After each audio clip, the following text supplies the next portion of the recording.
안녕하세요. 프리톡쇼입니다. 오늘은 탄핵 쿠데타와 폐기의 수순 이 주제로 말씀드리겠습니다. 왜 탄핵 쿠데타인가? 박근혜의 탄핵을 두고 일각에서는 위대한 국민들의 승리라고 하고 일각에서는 탄핵 쿠데타라고 한다. 나는 탄핵 쿠데타라고 생각한다. 그런데 극우 세력이 말하는 탄핵 쿠데타와 내 생각에는 차이가 있다.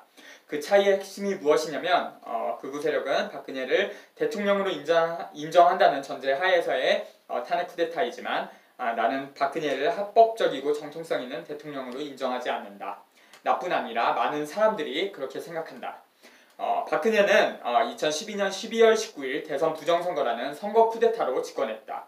그리고 최순실의 국정농단은 그 부정선거와 2014년 12월 19일에 야당 해산인 통합진보당에 대한 강제 해산, 그 사법 쿠데타에 비하자면 가벼운 사안이었다.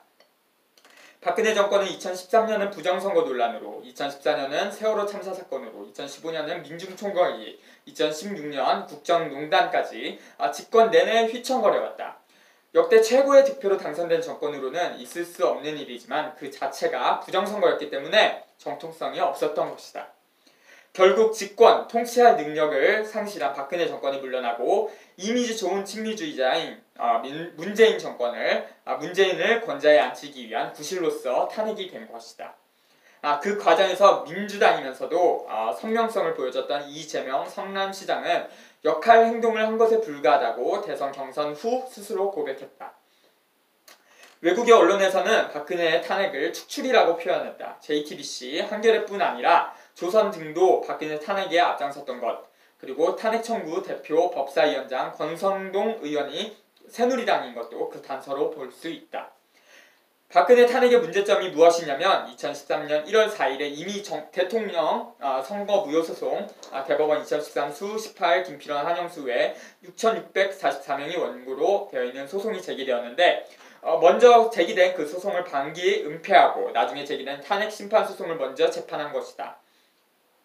그 두 소송이 모두 제기된 후 6개월 이내에 결론을 내야 하도록 법에 되어 있다. 그러니까 선거 무효 소송도 6개월 이내, 그리고 탄핵 소송도 6개월 이내에 재판하도록 되어 있거든요. 그렇다면 박근혜의 대통령 자격 적부를 먼저 심사하고 대통령 탄핵을 하든지 말든지 해야 하는 것 아닌가? 헌정 질서가 제대로 작동하지 않고 완전히 이상하게 돌아가는 나라인 것이다. 그리고 얼마 전에 4월 19일에 원세훈 국정원 부정선거 확정 판결이 났습니다. 그 사건도 공직선거법에 있는 선거사범에 대한 처리 시한이라는 법이 있어요. 거기에는 6개월, 3개월, 3개월 이내, 633 이내에 처리하도록 그렇게 돼 있어요. 그렇게 해야 되는데 5년을 끌었죠, 이 사건. 만약에 법대로 진작에 원세훈이 공직선거법으로 유죄가 됐으면 박근혜는 선거 무효가 되는 거예요. 선거 무효로 진작에 내려왔을 거다. 이런 말씀을 드립니다. 박근혜 대통령 자격 적부를 대통령 탄핵으로 얼렁뚱땅 넘어가면 가짜 대통령이 임명한 자격 없는 법무부 장관 황교안이 제기한 통합진보당 강제해산 심판 청구도 유효한 상태로 얼렁뚱땅 넘어가게 된다. 그러니까 이제 그 정당 이름에 통합이나 진보 이런 말도 못 쓰도록 아마 돼 있을 겁니다. 통합이라는 말이 위헌인가요? 헌법에 위배가 되는가요? 그리고 또 진보라는 말이 헌법에 위배가 되는 게 있나요? 무슨 적폐청산을 어떻게 하겠다는 말인가? 사드 등의 문제에서도 완전히 미국의 똘마니처럼 찍소리 못하고 양심수 석방도 아직까지 안 하고 있지 않은가? 진짜 내란범인 전두환은 무기징역 선고를 받고 2년 만에 풀려났는데 가짜 내란 사범인 이석기는 5년째 감옥에 있다. 국내의 모든 양심수 후원단체에서 이석기를 양심수라고 하고 국제사면위원회 엠네스티에서도 이석기를 양심수라고 하고 석방을 촉구하고 있는데 문재인 정권은 사면에 포함한다 만다 아직도 망설이고 있다. 자칭 촛불혁명정부 맞나? 양심수에 대한 특별 사면을 무슨 시혜를 내려주는 걸로 착각하고 있는 건 아닌가? 진보당 조봉환 선생에 대한 사형 선고는 정치 탄압으로 50년이 지나서야 재심 무죄로 바로 잡혔다. 그리고 김대중 선생도 재심 무죄 판결 나온 거 전에도 말씀드렸습니다. 그러면서 현재 사건은 그러니까 그 내란 전두환 같은 경우는 내란이라고 딱 잡혀서 5년이 아니라 내란으로 사형을 선고받고 무기징역으로 감형돼서 결국 2년 만에 석방을 된 거거든요. 사면이 되거든요. 그런데 무슨 내란 조작, 내란 선동 이런 조작 이런 수식어가 붙으면 내란에다가 이런 수식어가 붙으면 다 조작 사건으로 볼 수 있는 거예요. 정치적인 사건이고. 그래서 나중에 조봉환 선생 그리고 김대중 선생 다 재심에서 무죄 판결을 하면서 그 동시대에 있는 이석기 사건에서 또 그런 사법살인, 그 사법범죄를 계속 반복해 오는 것입니다. 그렇듯 사법부가 완전히 오류가 없을 수 없기 때문에 사법부가 잘못된 판결을 행했을 때는 행정부가 그것을 바로잡거나 그로 인한 피해를 입지 않도록 조처해야 할 책임이 있는 것이다. 그것이 진정한 의미의 상권 분립이다. 그림 보여드리겠습니다. 통합진보당 해산 결정에 대한 입장. 저는 이번 통합진보당 해산에 대한 헌재 결정에 동의하지 않는다. 정당을 선거에서 국민 심판에 맡기지 않고 국가 권력이 직접 해산하는 건 바람직하지 않다. 그래서 김희수 헌법재판관의 견해에 100% 공감한다. 이렇게 문재인이 2014년 12월 29일 당대표 출마 기자회견 중에 이렇게 말했습니다. 문재인 정권이 진짜 촛불 혁명 정부라면 양심수들도 진작에 나왔을 것이고 나왔어도 진작에 나왔을 것이고 통합진보당 강제해산도 무효가 되었을 것이고 국가보안법도 없앴을 것이다. 촛불 혁명 정부라면 그렇다. 박근혜 탄핵이 쿠데타였다 할지라도 박근혜가 임기를 다 못 채우고 퇴진한 것에 대한 대단한 의미가 있다. 대한민국의 인민들 다수의 힘으로 끌어내렸다고 생각하는 것이다. 이것에 플라시보 효과로 구군이 상승하고 진정으로 파사 현정하는 계기가 되기를 진심으로 바란다. 폐기의 수순. 앞서 이 글에서 왜 탄핵 쿠데타인가를 밝히면서 18대 대선 선거 무효 소송을 방기 은폐하고 나중에 제기된 탄핵 재판으로 박근혜 정권을 얼렁뚱땅 넘겼다는 이유를 들었다. 역시 탄핵으로 박근혜가 물러난 후 2017년 4월 26일에 27일일 겁니다. 대법원은 대통령이 이미 파면되어서 소송에 실익이 없다며 18대 대선 선거 무효 소송을 각하시켰다. 이것은 폐기의 수순이다. 어떻게 보면 부정선거의 선거 무효를 안 시키기 위해 질질 시간을 끌다가 헌법재판소가 탄핵을 한 것으로 보인다. 부정선거의 선거 무효가 되면 대변혁이 오고 최고의 적폐청산이 바로 부정선거의 선거 무효화이기 때문이다. 부정선거를 한 세력들이 친일의 후손들이고 그들이 청산되어 버리면 친미는 누가 하겠는가? 폐기의 수순 하나가 바로 18대 대선 선거 무효 소송의 폐기이다. 선거 무효 소송이 종결되고 나서 1개월 후면 투표지 등을 폐기할 수 있도록 법에 되어 있다. 그런데 18대 대선 선거 무효 소송인단은 선거소송 각하 판결 후 1개월 이내에 해당 소송에 재심을 청구했다. 5월 26일에 재심을 청구했습니다. 그렇다면 재심도 원래 소송과 같기 때문에 투표지를 폐기할 수 없다. 그런데 중앙선관위는 그것을 인지하고 있었으면서 투표지 등을 2017년 8월부터 폐기했다. 탄핵이 없었으면 대선 무효 소송도 계속 갈 수밖에 없었을 것이고 2018년 2월 25일까지는 보존되었을 것이다. 즉 대선 투표지 등을 폐기하기 위해 박근혜를 탄핵한 것으로 볼 수도 있는 것이다. 이것이 폐기의 수순 둘이다. 앞서 2017년 4월에 더 플랜이라는 영화가 큰 파문을 일으키면서 18대 대선 개표 결과에 대한 논란까지 있었다. 중앙선관위는 4월 19일 보도자료를 통해 더 플랜 측이 원한다면 재검표하겠다고 했다.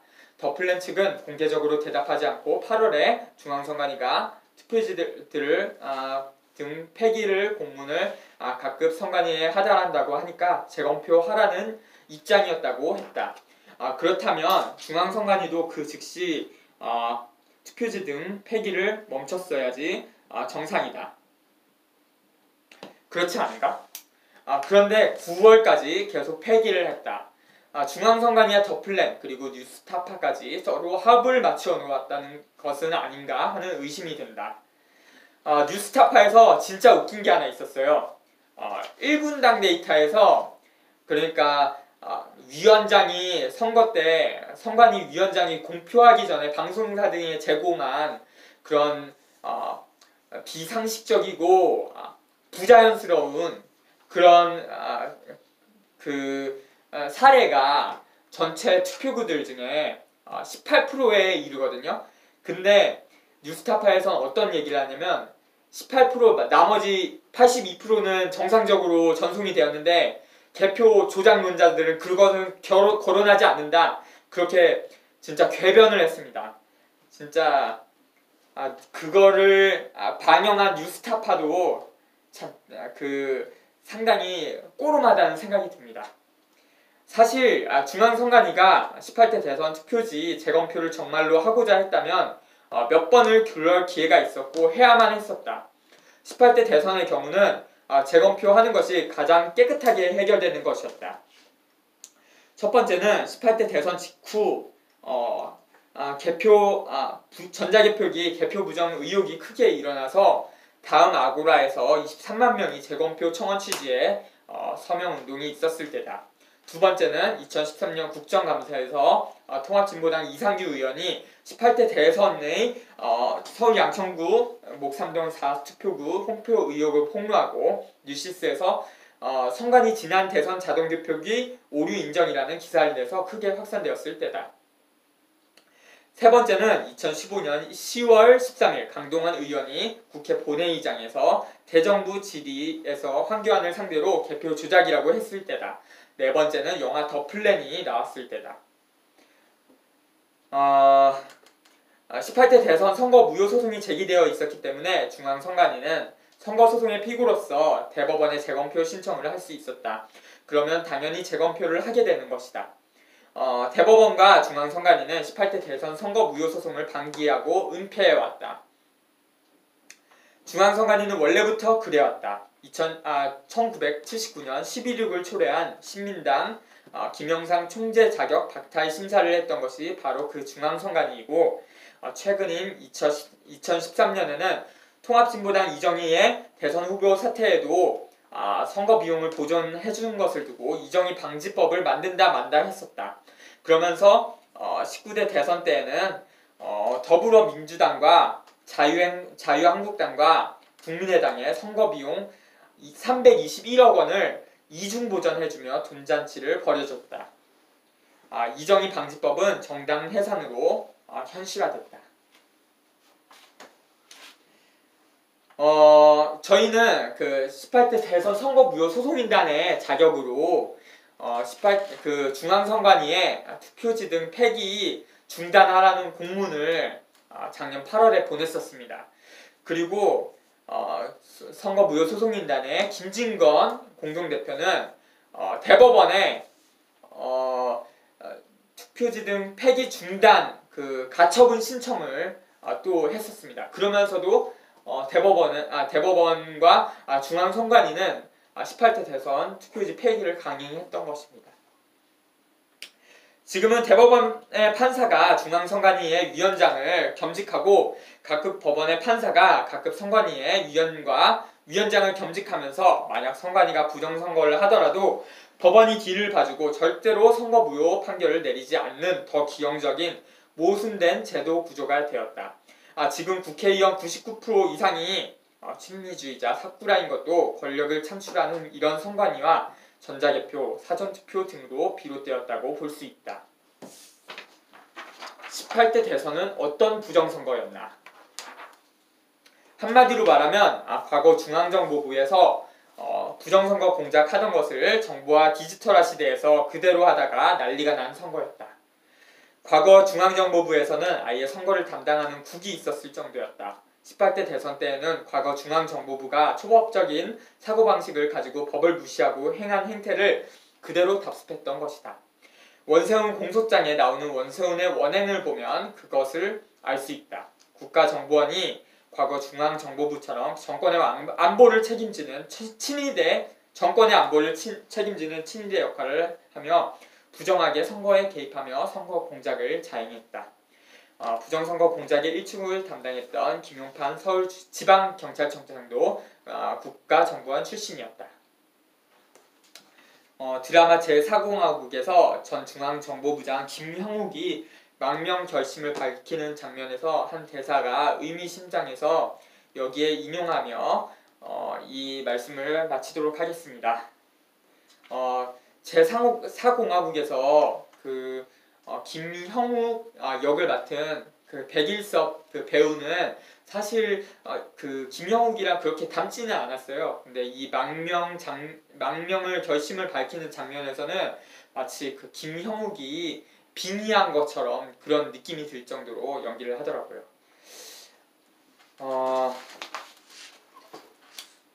부장님, 웬 술을 그렇게 드십니까?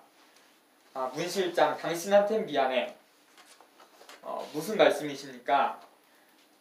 당분간은 안 돌아가겠어.